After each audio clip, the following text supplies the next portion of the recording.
एक समय की बात है, एक छोटा सा गांव था जहां एक नया आया था। उसका नाम था रोहन।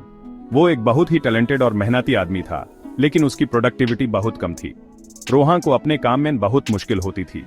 वो हमेशा लेटे उठता था और फिर भी उसकी काम की गति बहुत धीमी थी। उसके दोस्तों और परिवार वालों ने उसे कहा कि वो अपनी प्रोडक्टिविटी बढ़ाने के लिए कुछ करें। एक दिन रोहन ने एक पुराने आदमी से मिलने का फैसला किया। उस आदमी का नाम था गुरुजी। गुरुजी ने रोहन को एक कहानी सुनाई। रोहन गुरुजी से बात करते हुए अपनी परेशानी का हल ढूंढने की कोशिश कर रहा था। रोहन, गुरुजी, मैं अपनी प्रोडक्टिविटी क्यों नहीं बढ़ा पा रहा हूं? गुरुजी स्माइलिंग, रोहन, तुम्हारी प्रोडक्टिविटी तुम्हारे मन की शक्ति पर निर्भर करती है। तुम्हारी सोच, तुम्हारी इच्छा और तुम्हारी मेहनत, यह सब तुम्हारी प्रोडक्टिविटी को बढ़ाने में मदद करते हैं। रोहन ने गुरुजी की बात सुनी और अपने आप को समझाने का फैसला किया।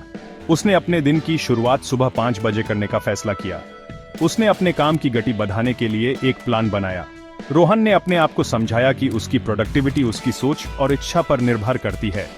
उसने अपने मन को सकारात्मक सोच से भरा और अपने काम में लगने का फैसला किया। कुछ समय बाद रोहन की प्रोडक्टिविटी में बहुत सुधार हुआ।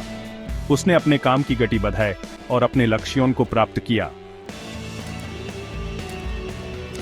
गुरुजी, आपकी कहानी ने मुझे अपनी प्रोडक्टिविटी बढ़ाने में मदद की।